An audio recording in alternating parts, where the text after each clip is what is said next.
love New York City. And I'm here tonight to declare that we are going to turn New York City around, and we are going to turn it around very, very quickly. This is one of the most liberal counties in the United States. Do you see that reception? Do you see that crowd? Do you hear that crowd? This man has supporters everywhere he goes, and he proves that every single time he speaks, they show up for him. The man has no fear. He campaigns everywhere he can. He doesn't care that the Bronx is an overwhelmingly blue area. He doesn't care that these are some of the hardest working people, New York's hardest working, most set-minded, historically Democrat people in New York. Donald Trump doesn't care. Donald Trump wants his message to reach their ears, and he doesn't want it to come from their phones or from the TV screen. He wants the America First message to be personally delivered from his mouth to their ears, and this is why he is so widely respected. Let's not forget, Trump speaking in the Bronx comes just days ahead of the closing arguments in the ridiculous sham Stormy porn actress case, one that has routinely forced the former president to turn the courtroom hallway into a campaign stop. Of course, despite what the Dems think and what the establishment media wants you to think, the average America-loving, flag-waving voter couldn't care less about the left's legal warfare. It would be very easy for Trump to grab the mic and complain about the legal battles, but of course, he selflessly remains laser-focused on making this country great again. We're going to bring safety back to our streets. We're going to bring success back to our schools. We're going to bring prosperity back to every neighborhood and every borough of the greatest city in our land. We're going to reduce taxes. We're going to bring businesses and big taxpayers back to New York. Gotta bring them back. Gotta bring them back. As always, America first. Trump is so committed to putting America back together again. All he cares about is undoing the damage that Joe Biden has done to this nation.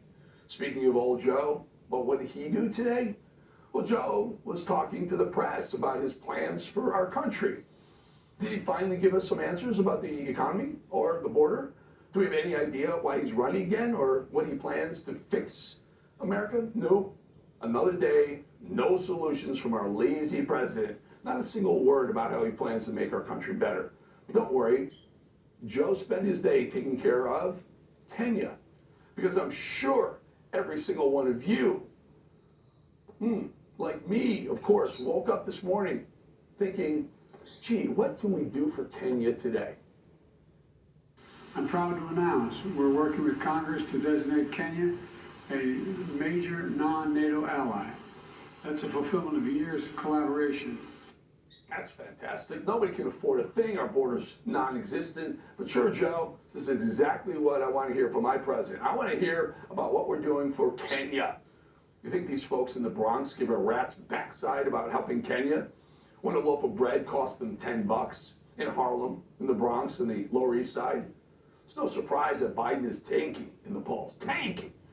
He clearly couldn't care less about this country. Now Kenya, well, hell, Joe really cares about Kenya.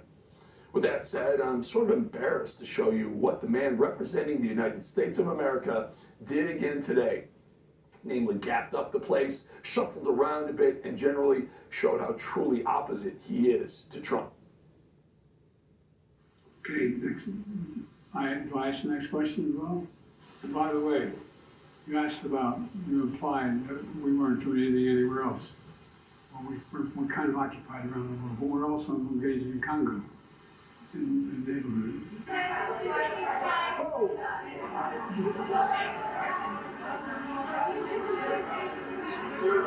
This concludes the press conference.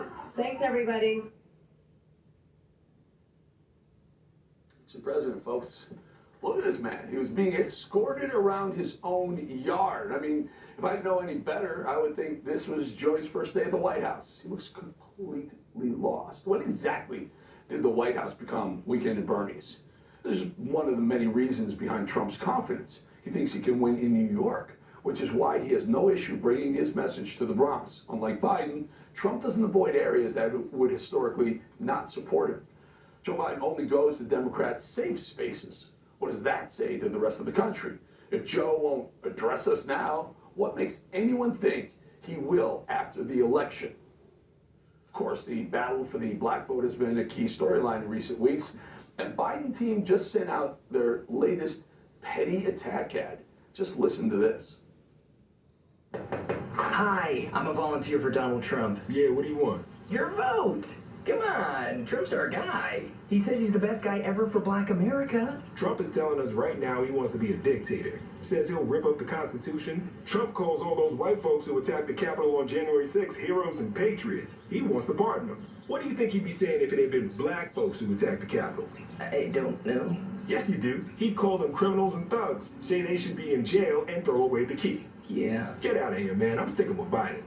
All right, well, that's pretty rich, right? First of all, don't you love the Joe Biden campaign ads that don't feature Joe Biden? That's not even his voice, some aide or some actor, a paid talking head who Cammie or Barack Obama wrote a check to. Someone who spent 10 minutes in their basement reading this pre-written, biased, completely inaccurate, and unproven script. This ad may be a new low for the Biden PR team.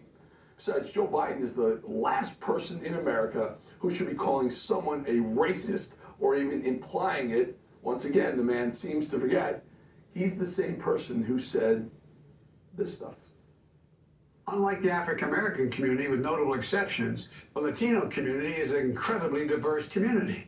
Mainstream African American who is articulate and bright and clean and nice looking guy. Poor kids are just as bright and just as talented as white kids. But the big banks once again write their own rules. Unchain Wall Street.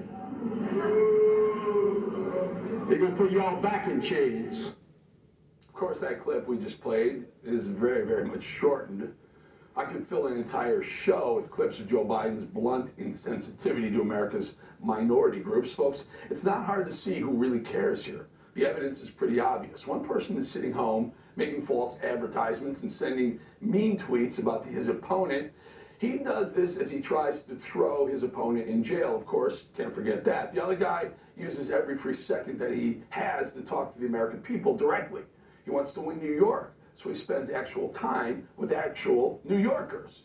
He attends the funeral of a fallen hero cop, Officer Jonathan Diller, whose life was cut short by an emboldened criminal let loose by Alvin Bragg's New York soft on crime policy. A bloodthirsty killer who could do whatever he wanted because in Biden's America, there are no rules that tell him otherwise. No punishments either. Trump stood on the streets of Harlem and talk to the struggling families who can barely pay their bills because of Bidenomics. And of course, he speaks in the Bronx, despite the area's overwhelmingly political affiliation being Democrat. He personally delivers the America First message right to the everyday Americans who so desperately want change for the country. I'll leave it to you. You decide. Which man do you want to run the country? Remember, China, Russia, and Iran want to eat our lunch. So which man exudes the confidence, the swagger, and the cojones needed to compete and defeat our deadliest enemies? That picture should answer those questions if anyone was still undecided.